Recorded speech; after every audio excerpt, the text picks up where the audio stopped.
어젯밤에 많은 분들 또 화나게 한 일이 있었습니다. 지난 월요일 정호진의 브리핑에서도 제가 다뤘습니다. 한덕수, 저도 호남 사람입니다. 이제 그게 메아리가 돼서 저도 감방 갑니다. 이렇게 얘기했고요. 저는 당연히 구속된다라고 말씀드렸습니다만 어제 저도 이것 때문에 무척이나 화났습니다. 한덕수 구속영장 기각됐습니다. 특검 보강 수사 뒤 재청구 검토하고 있다라고 합니다. 지금 법원에서는요, 내란 방조 혐의 등 다툼의 여지가 있다라고 얘기했습니다. 더군다나 증거인멸 도주 우려도 없다라고 했고요. 문제가 되는 것은 지금 내란 특검 같은 경우 박성재, 심우정 등 앞으로 사실상 구속을 해야 되는 당사자들이 한둘이 아닌데요. 이 수사에 차질이 있는 것이 아니냐라는 우려가 있습니다. 그래서 오늘 정호진의 브리핑에서 첫 번째, 한덕수 일단 귀가했다. 그러나 위중도 방어권 행사라는 법원의 해괴한 궤변, 이거 한마디로 얘기하면 귀신 씨다나 까먹는 소리 아니겠습니까? 이것과 관련돼서 오늘 여러분들과 함께 먼저 첫 번째 아이템 얘기를 다뤄보겠습니다. 서두에도 말씀드렸지만 지난 월요일 저는 한덕수 당연히 구속된다라고 얘기를 했습니다. 한덕수 내란 방조 혐의였습니다. 뿐만 아니라요, 공문서 위조를 했습니다. 증거 인멸과 해당되는 공문서 위조도 했고요. 사후 개헌 문건 서명했다 폐기까지 했습니다. 심지어 대한민국 국회, 그다음에 헌법재판소, 헌법기관 아니겠습니까? 여기에서 숱하게 거짓말을 했습니다. 위증 부분까지 있습니다. 그런데 어제 정재욱 연장 전담 판사 구속영장을 기각했습니다. 관련돼서 먼저 정재욱 영장 전담 부장판사 관련된 근거를 말씀드리면요. 법적 평가와 관련해 다툴 여지가 있다며 피해자의 경력, 연령, 주거지와 가족관계, 수사 출석 상황, 진술 태도를 보면 도주 우려가 없다라고 했습니다. 여기에 덧붙여서요. 현재까지 확보된 증거와 수사 진행 경과, 피의자의 지위 등을 고려할 때 방어권 행사 차원을 넘어선 증거인멸의 우려가 있다고 보긴 어렵다라고 하면서 사실상 구속영장 기각에 해당하는 사유를 다 적시했다라고 보여집니다. 여러분들은 어떻게 생각하십니까? 저는 도무지 이해가 안 갑니다. 제가 이 법과 관련돼서 과문한 사람입니다. 그럼에도 불구하고 윤석열의 불법개혁 내란이 벌어지면서 대한민국 국민들이 본의 아니게 법과 관련된 일반적인 상식, 지식 이런 부분들이 많이 넓어졌어요. 저는 법원의 논리가 정말 이해할 수 없는 부분이 있습니다. 정말 100번 양보해서요. 100번 양보해서 도주 우려가 없다고 칩시다. 예. 한덕수 도주 우려가 없다고 치더라도요. 증거인멸의 우려가 없다? 전 정말 이게 이해가 할 수 없습니다. 더군다나 여기에 뭐라고 적시를 했냐면 방어권 행사 차원에서 넘어설 수 없는 그러니까 방어권 행사 차원을 넘어선 증거인멸의 우려가 있다고 보긴 어렵다라는 부분입니다. 우리 시청하신 분들 다 아실 겁니다. 한덕수 숱한 거짓말을 했습니다. 특히 헌법기관인 국회 헌재 가서요. 위증을 했어요. 지난 방송 때도 말씀드렸지만 내란 특검이 진작에 만약에 한덕수 권한대행 때 물론 한덕수가 권한대행이었으니까 이걸 거부권 행사했지만 만약에 했다라고 한다면 한덕수는요. 헌재에서 탄핵이 되고도 남았습니다. 아니 지금 위증 사실은 이미 만천하에 드러났습니다. 뿐만 아니라 주요 혐의 중에서는 허위 문서 작성 행사, 공용 서류 손상, 사후 비상계엄 선포문 서명 뒤 폐기, 이게 이제 공용 서류 손상입니다. 소위 말해서 한덕수는요, 입과 손으로 내란을 막아선 게 아니라 사실상 내란에 동조한 것입니다. 그리고 이것이 바로 증거가 아니겠습니까? 이게 증거인멸 아니에요? 위증하고요. 예를 들어서 공문서 작성 행사하고요. 허위 공문서 작성 행사하고 공용서류 손상하고 이게 증거인멸이지 않습니까?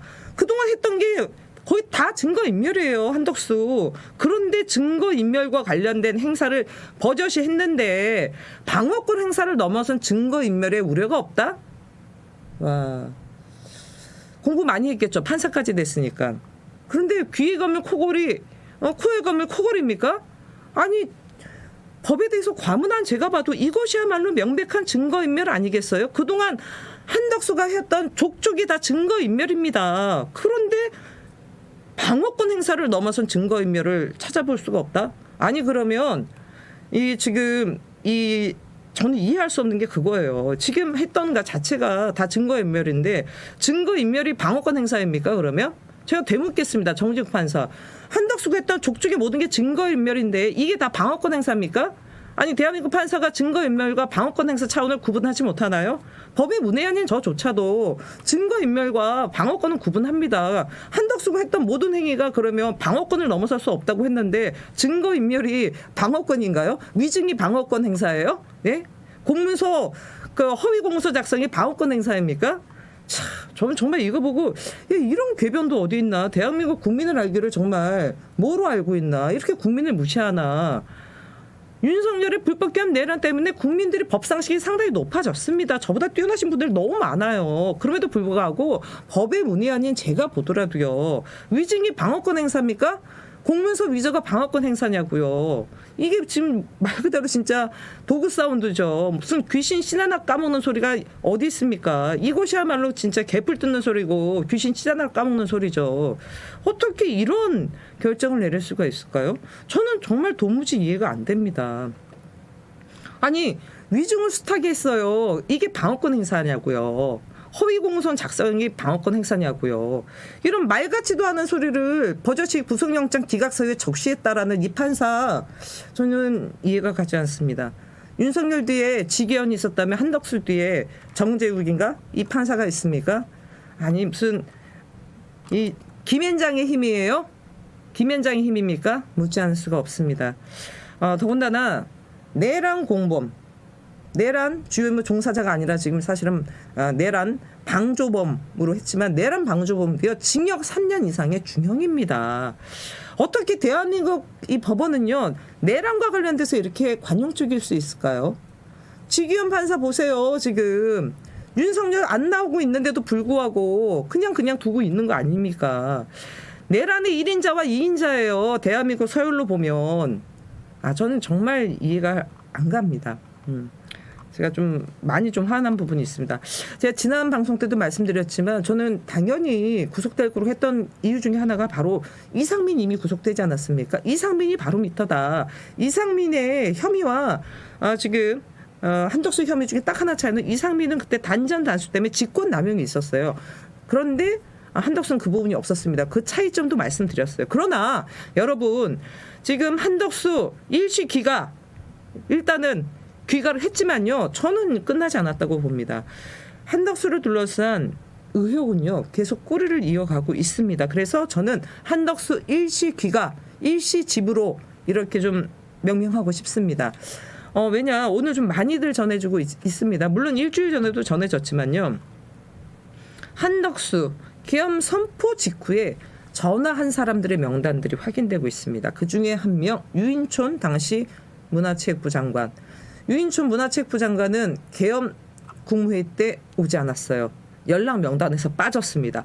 그런데 계엄 선포하고 나서 4분이 지난 11시 4분에 국무조정실이 행정기관 출입문 폐쇄 및 출입자 통제를 일단 지시했는데 이것도 사실은 한덕수가 한 게 아니냐라는 의심을 받고 있는데요.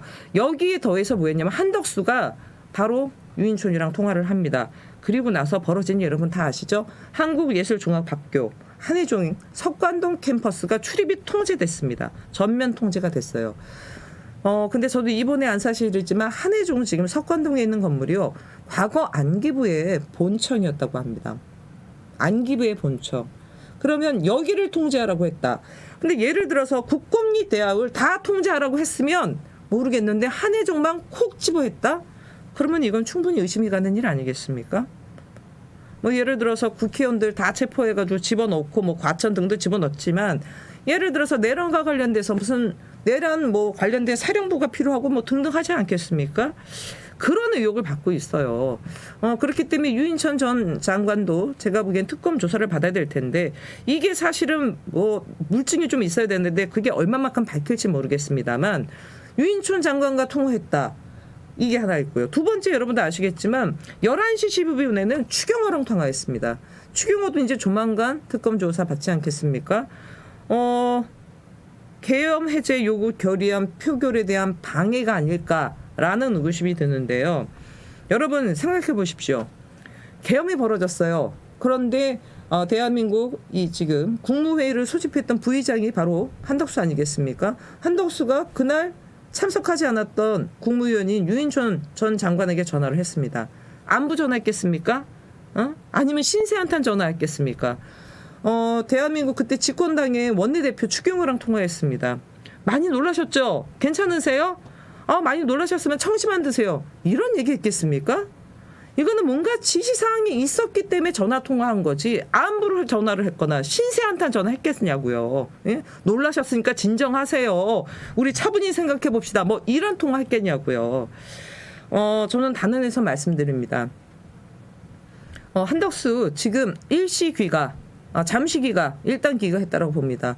특검에서 지금 영장 재청구할 가능성이 상당히 높다라고 봅니다. 오늘인가요? 아마 지금 다시 소환 조사하고 있는 것 같은데 한덕수 안심하지 마라. 당신 다시 갈 것이다.